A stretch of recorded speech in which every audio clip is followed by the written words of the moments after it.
What's good? This is Cam Reddish from the Atlanta Hawks, and you're watching 3-Point Conversion.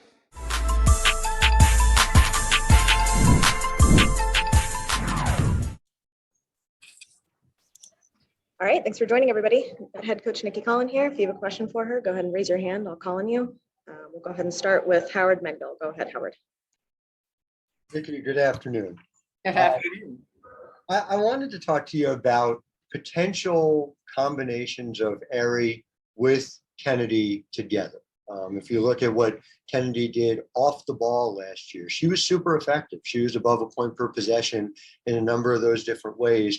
Is it something you're thinking about both now and also just as part of the decision to draft them? Yeah, I mean, without question, I think they can play together. I think what we've seen over the last, today was the first day actually we had Chennedy in practice, and Aari and Chennedy were on the same team. So, we saw that combination today live. We played a lot of 5-on-5 today, knowing we're going into a day off, really wanted to gas them to the best of my ability. And so was really good to see them together. I think the pace and the speed, they can do so many things with the basketball. I mean, I think over the last 3 days, even we're sometimes surprised at just how fast Aari is. And then on the flip side, just how explosive Chennedy can be with the basketball. So, it comes down to decision making, right? Those are both players that are used to scoring the basketball a lot. So it's touching the paint, making the right read. And so that'll just be growth for both of them. But I thought they made good decisions today. We're really trying to eliminate 16 to 21-foot shots. And so really, really searching the paint, getting them to kill spots off the bounce, or, finding ways to kick it out, where we were really good points per possession in 2020. So yeah, we're going to see, over time that they're little, but they're both pretty tough. So, I don't know a lot of teams in this league that spend a lot of time posting up their two guards. Hey, Terrell, go ahead. Good afternoon, Coach. Thanks for joining us today. So obviously it's day 2. What are some of those adjustments or improvements that you've seen already just from the first day with the team as a whole?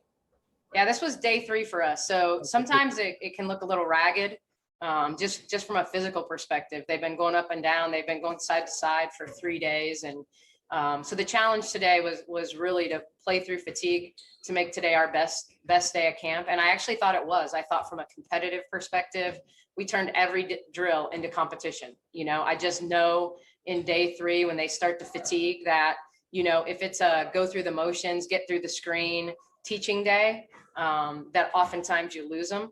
And so we turned every teaching drill into a competitive drill. And they really responded to that. I'm not a big let's run if you lose, but we even added that component today, just some simple down backs just to give them a little extra juice to compete. So I think a lot of it is, and I think they would tell you the same thing, they have to learn to play together. We're learning to play with pace and under control. And so, I've seen better screening. The big focus today was screening. We have to be a good screening team. We're not just throw it in the post and watch somebody play. So our screens, whether they're ball screens, whether they're pin downs, whatever it is, we've got to execute. And the more we're in transition, the better we're going to be, and the harder we're going to be to guard. And that's across the board in the league. Teams are better in transition. But I think us, especially with our speed and our guard play and the mobility of our post, that's how we have to win. We have to win in transition. We've got to create some things off our defense. So, I think it's just, you're starting to see the wheels turn, less patterns, more playing in terms of running out of sets. It doesn't work. We twist it, we get into the next action. So we're going to continue to build on that every day. It's not going to be perfect, but, as long as they grind, as long as they're tough, I really enjoyed coaching them today. Raphael Haynes, go ahead. Hey, Coach. Raphael from the 3-Point Conversion. Coach, yesterday you talked about how you're not an isolation team. You don't like isolation. But how difficult is that when you have players as in Chennedy, Aari, Tip, Odyssey, that are great isolation players? Yeah, well, understand what I mean by isolation. We are going to get them to the open side of the floor. We are going to put them in actions and give them space to play.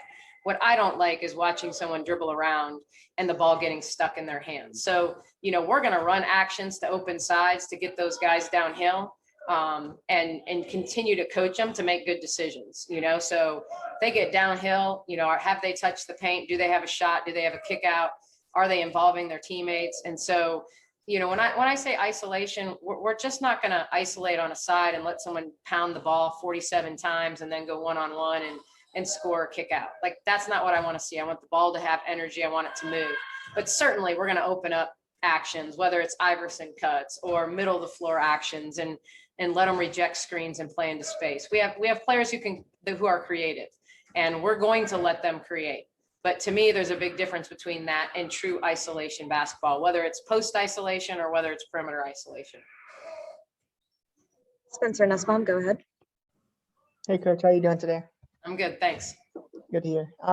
So through the first 3 days, you've talked kind of ad nauseum about fatigue and making sure the energy level is high in training camp. I was wondering if you could just talk more broadly about maybe the conversations you and your staff have had about, making sure that the fatigue doesn't really set in towards the middle of the season or towards the end of the season, especially since, we're still coming off the pandemic. Sure. I mean, I think the beauty of this team is we have some depth, so, I think when you compare it to, our first year here where we had some depth, my goal was to keep no starter at 30 minutes, and so if we're playing starters or, our first player off the bench might play more minutes, who knows at this point, but, trying to keep players at 28 minutes, I think that's the difference. When you play 35 minutes every game and you're playing with pace, I think then that wears on you. I mean, obviously this year we've got an Olympic break too. And so, you're not nearly as concerned about, the depth early on because you are going to have a mid-season break. And at this point, the only person on our team, that will be playing in the Olympics is Elizabeth with the Nigerian national team. So, assuming everything goes well and we have, time off at the Olympic break, I think you're going to see less fatigue. We've just got to honestly maintain, kind of find ways to maintain conditioning over the break. So, I think we have depth to fight fatigue, but I think right now we have so many players who, are coming off not playing overseas season. And I know a lot of franchisers are similar to that, to where players just need to get in playing shape. And to me, the best way to do it is to play. So, mixing teaching in with playing. Cheryl Coward, go ahead. Hi, Coach. You mentioned briefly leadership and speed when referring to Aari. Can you talk a little bit more about that and what you expect from her along those lines, especially with the preseason game coming up at the end of the week? Yeah, I mean, Aari's look, the toughest position to be a rookie in this league is point guard. It's not even close. You're trying to manage yourself and your own expectations, but you got to manage the 4 people on the court with you all the time, and so, it's going to be a learning process for her. And she doesn't have the same situation that Chennedy had a year ago, where we just didn't have a choice but to, throw Chennedy in the fire, and see, how she sink or swim, that type of thing. And she had great moments and she struggled at times. I think with Aari, it's about, getting her minutes, using her speed, having her pick people up and defend 94 feet, but, we're pretty interchangeable. Like Odyssey and Aari and Chennedy can all 3 run the one and run it really, really effectively, I think, in the WNBA. And so those combinations with Courtney and, certainly can't wait to get Tiffany Hayes back. I was watching how good we were defensively on the ball, and, Tiffany Hayes might be the best defender in this franchise. So, ultimately, like, you add her to the picture, and, we give Aari, kind of ground rules in terms of be yourself, but be aggressive. We've got leadership on this team. We have Elizabeth Williams. Tiana Hawkins is a really good leader. Odyssey Sims is a really good leader. Their voices are being heard consistently, and I think that's really a nice, situation for us to have those veterans, to help her along, to encourage her. But, Aari's like, she's never too high. She's never too low. She's just going to keep competing. She's made some shots. She's missed some shots. But, she's so even keeled that she's always going to defend. She's always going to give you, good ball pressure and never stop competing. Edwin Powell, go ahead. Hey, good afternoon, Coach. Just wondering, is 3 days enough for you to really get done everything you need to get done in the training camp? What would be kind of an ideal number of days you could have to really get with your team? Oh, I mean, ultimately, I kind of believe in the philosophy of 3 days on, 1 day off, because I think, you get to the point where when you're going 2.5 hours, which we won't do once the regular season starts, I think we need to get them off their feet. Some of them will get shots, some of them will just do recovery work. We're used to, this is the WNBA. We're used to 3-week training camps, so I feel great about our situation right now, because a year ago I had 9 players in training camp in the bubble with shorter practice slots and everyone coming off a pandemic and being out of shape. So, I think this is just normal for us. Would I rather have more than 3 weeks of training camp? Absolutely. And so you cram as much as you can in, you figure out, I was looking back at our practice plans from my last year in Connecticut as an assistant. I think we had like 20 sets in 3 days. Here we've got about 6. But I think if as long as we're playing fast and we're executing the 6 we've got at a high level, that's more important than the volume of things we have in, teaching them to play. And so, and letting them be creative. And so, we're not going to be a finished product on May 15th. I don't think any team in this league will be, but I think teams that have been together longer are going to be more of a, give you more their normal look. We're going to be a team that's got to figure out how to grind, figure out how to compete if we're not making shots, and, dig in on the defensive end and win ugly at times, but I think as time goes on, I think we can be a really pretty basketball team. I think we've got a lot of pieces. I think we have people that can shoot it from the post that, we have not had, since I've been here. So, I think there's a lot of pieces that are going to come together, but people are going to have to give us time, and give us the grace, to kind of figure it out, because I don't think any team in 3 weeks is going to be a finished product. All right, last couple of questions here. We'll go back to Howard Mendel first. Go ahead, Howard. Nicki, the 2 more on Aari, if I could, just specific to her 3-point shooting, which, she's always been a willing shooter, but it wasn't necessarily something she shot for a high percentage when she was at Arizona. And just related to that, you talked about the difficulty of being a rookie point guard in this league. On the defensive end especially, she obviously comes in with a lot of defensive bona fides. She obviously puts the effort in there. She was terrific at picking up steals in college. But what is reasonable to expect from her as a defensive player year 1 as a point guard in this league? Yeah, defensively, I think she can be very Jordan Canada-ish, in Jordan's first couple years in the league, where, it was the game changes, when she comes into the game. Not that you don't want Sue Bird out there as many minutes as Sue can play, but ultimately, Jordan brought a different defensive energy to the basketball. And I think that's what she can do. I think she's got unbelievable. I've said for 2 years, she's a small Tiffany Hayes. Like, her feet are moving all the time. She's hard to screen.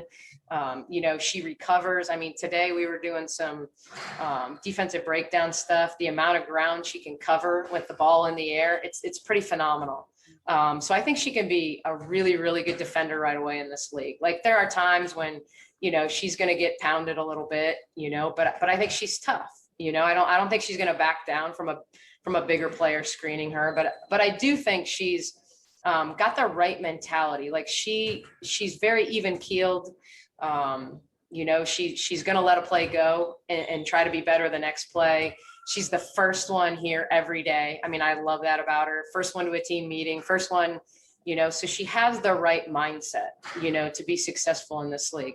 And I think she's a better 3-point shooter than her career statistics say. Even if you go back to her freshman year at Washington, when she was playing with Plum, and she could step into shots and she didn't have to take so many late shot clock shots and be the focal point, we're kind of teaching her to sometimes get out of the middle of the floor, in transition, so that we can set aside and create secondary. She's just so used to having to have the basketball in her hands because that's what her team needed, so kind of learning to play off the ball you know, again, is something that takes progress. You know, I mean, she'll run the point, but, you know, gosh, if we have Chennedy and we've outletted the ball to Chennedy, it's about getting her butt to the corner and how quickly can you get there. And, you know, if Chennedy cuts, you're going to fill and you're going to have the ball back in your hands. But, you know, I think that's the thing, you know, that she'll continue to learn to do through camp. But I think, you know, she's taken the right approach, you know, all the way around.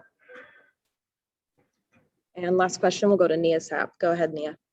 Hi, Coach. Nia Sapp here with 92.9 Game. I wanted to ask you, I know that you talked about Chennedy and Aari playing together in 5-on-5 today. Will we see more of Aari, you know, making those adjustments for her? Will we see her playing off the ball a little bit more this season? Or what are you thinking?